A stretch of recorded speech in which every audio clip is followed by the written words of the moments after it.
All right, so energy and work.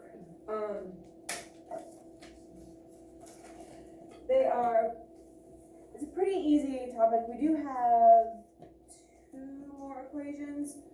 No, three, excuse me. But they are pretty basic. So we're only going to talk about kinetic energy mostly today. It's energy of motion. You guys had this in elementary. We talked about, we didn't necessarily have like a topic or unit on kinetic last year, but we had a whole unit on potential energy. But when you think about energy, it's just the ability to cause change or to cause some kind of motion. So it's kind of a generic, broad definition, right? You're like, well, what kind of change? Well, pretty much any kind of change.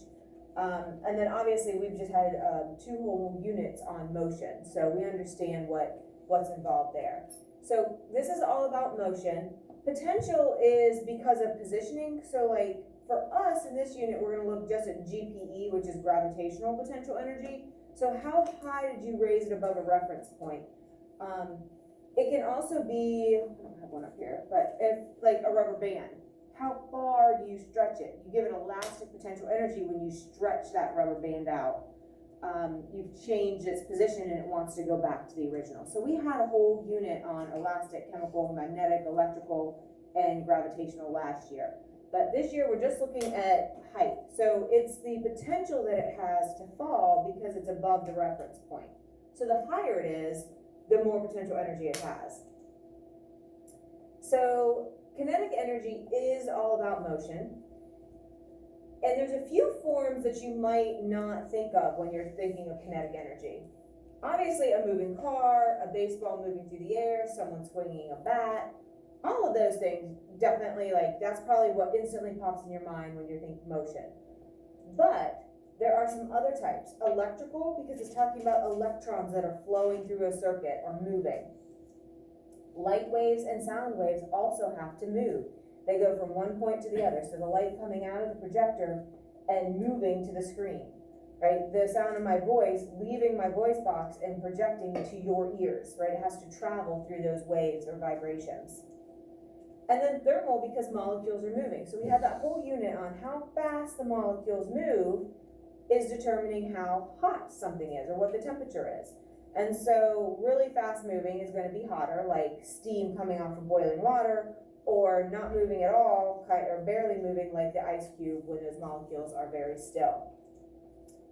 The units are joules, and I know that you guys are thinking of something else when you hear the word joule or joules. It is named after a scientist, like they usually are, so it's going to be a capital J. I think of my old bulldog because her name was Jules, so spelled it differently. But this is a new unit, and so anytime we're talking energy, we're going to use joules, not newtons, not kilograms.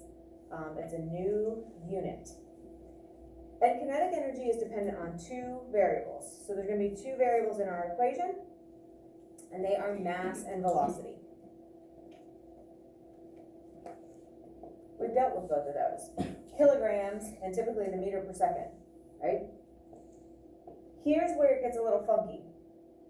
KE is a typical abbreviation for kinetic energy. You might also see a big E and little k for energy of kinetic. Sometimes you will see just a capital K, but usually it's capital K, capital E. But the equation itself is dealing with half of the mass and the velocity squared. So that's different. We haven't looked at things being cut in half, and we haven't looked at any numbers being squared. We looked at the square for our acceleration unit, but the actual numbers themselves have to get squared. So if this is a 5, it would turn into 25, because we have to square it. If this is 10, it would turn into 5, because we have to find half of it. So that's the only little wrinkle in this whole thing, is making sure that you can find the half and you can square it. If we're solving for velocity, we might have to find the square root to get velocity alone, because we don't want the squared velocity, we want just velocity. So there might be one extra step that we have to go through to be able to get these. And it's not hard, it's just, you just have to take it one step further. than kind of our other equations. Okay, so KE is kinetic, M is mass, V is velocity, obviously. Most of the time, you're gonna see me abbreviate it capital K, capital E. There are other things that you'll see capital E and then like a subscript K. So, energy of kinetic might look like this. Capital E, little k, big K, big E. There's a few other abbreviations that you'll see as well, but those are the two common ones. So again, it's just like what you're used to with all our other topics. They're kind of schizophrenic, right? They have lots of ways of saying the same thing, lots of ways of abbreviating it to mean kinetic energy. Okay, let's get this practice problem. So it says determine the kinetic energy of a 625 kilogram roller coaster that's moving with a velocity of 18 meters per second. Circle what you're solving for. And I believe you actually have to do that. On some of the other notes I had it done for you, but by now you should be in that groove. So circle what you're solving for. And in this case, we're solving for kinetic energy. So now we're gonna underline what's given. So we're gonna underline our mass of 625, and we're gonna fill that in on the line. We also are given a velocity of 18 meters per second. We're gonna underline that and write it on the line.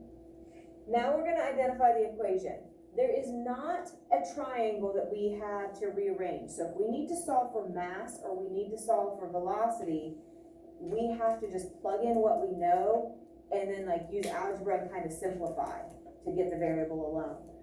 In this case, we can just use the standard equation though of 1/2 mass times v squared. It's easier, I found, not to try to rearrange the equation and just plug in numbers if we have to solve for mass or have to solve for velocity. And if I say volume, please fix me because it's already tried to pop in my head twice and say volume instead of velocity. So if I mess up, fix me. Okay, so we're gonna actually plug in our mass now of 625 and our volume, velocity of 18. All right, so you might need to get a calculator out because we are gonna do some practice problems. So half of 625 is actually gonna be our 313. You will need one for after this though. And then if you take 18 times 18 or 18 and hit your square button, it's 325, or 324, excuse me. And so you just keep bringing things down, just like you do whenever you're solving algebra. So keep simplifying, bring it down, and then now we're just to a simple multiplication. And so we end up with 101,412 joules of energy.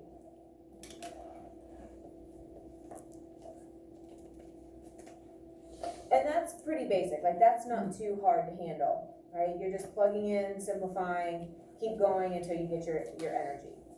It gets a little bit different when you get to solving for mass or solving for velocity.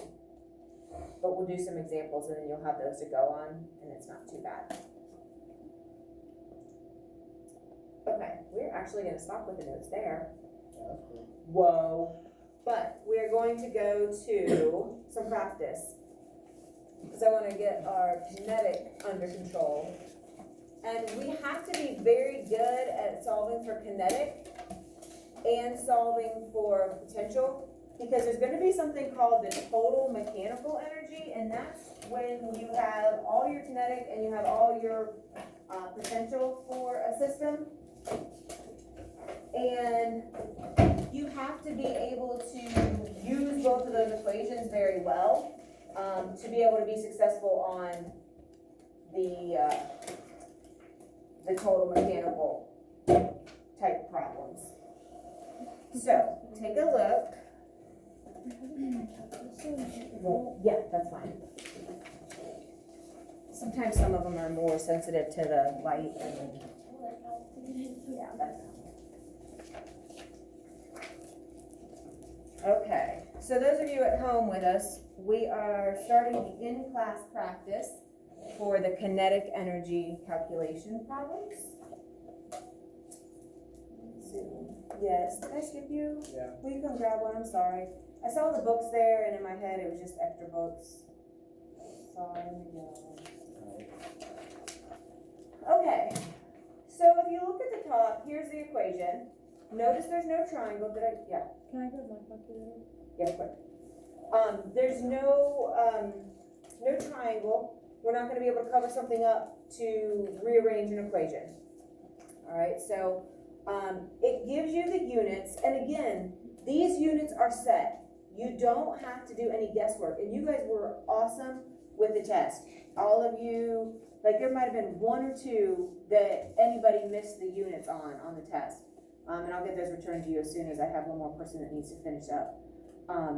So the units are set, just like they were for our forces and stuff. So that kind of is nice. We're always gonna have the joules for energy, kilograms specifically, not the gram. So when we have a lab that we're gonna do, you have to use kilograms. So our scales are in grams, so we have to convert that to kilograms to make it work, all right, into our equation. And then the meter per second is for velocity. So just like we always do, we're gonna circle what they're asking us to solve for and underline what we're given. And then we're gonna plug the numbers into the equation. You keep simplifying until you have the unknown variable or what the problem's asking for by itself, and then you work out the problem from there. Okay, so here it says a hint. After you have simplified as much as you can, when solving for the mass, to get rid of the half, you have to multiply both sides by 2. Because we don't want half of the mass, we want all of it. So this is how you get rid of the half. For velocity, to get rid of the square, you find the square root of both sides. Okay? So that hint is very important because sometimes people leave it like you found half the mass and they leave it. That's not the answer. You have to find the whole mass. So here's how you get rid of it, and same thing with our velocity here. So let's take a look.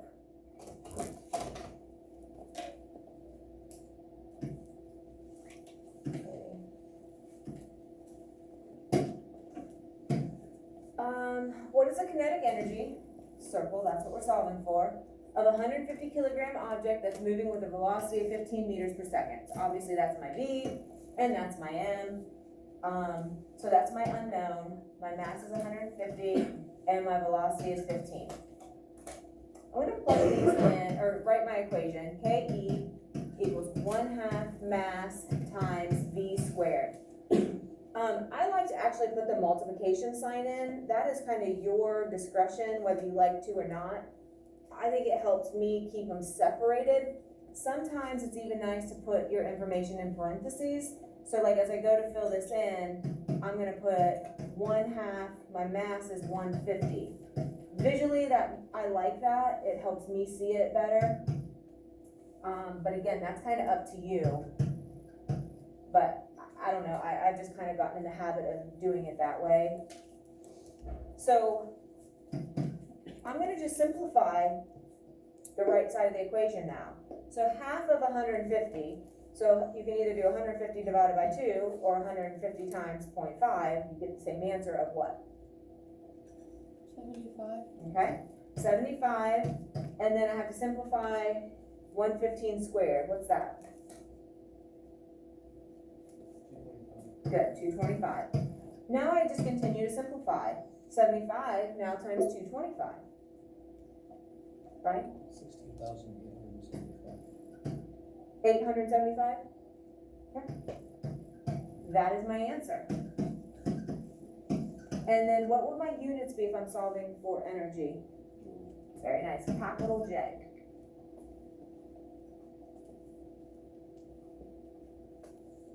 Obviously, this is the simple one, because you're solving for kinetic energy.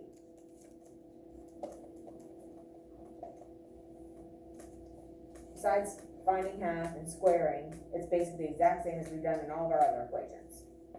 Let's take a look now. We're gonna see how tricky we can make them. And really, it's just getting the hang of the process. An object has a kinetic energy of 25 joules, so that's my KE, a mass of 34. How fast is the object moving? What does fast code for? What's it really wanting? Velocity. Awesome. You guys are probably the best I've ever had when it comes to picking out, like what is it really wanting when it uses words like that don't match. Like that doesn't say velocity, but we understand it's fast. That's meaning velocity. So that's my unknown. My mass is 34 and my kinetic is 25. So I'm going to just write the equation like I always do. It's KE equals 1/2 mass times V squared. I'm gonna start plugging stuff in. All right, so KE is 25. I need half of my 34 times V squared. I'm gonna simplify. There's one thing I can do. What do you see that we can simplify from here? Miguel? Okay, so I'm gonna just bring down everything else. So 25 equals, and what is half of 34? 17. Good. And then times V squared. Now,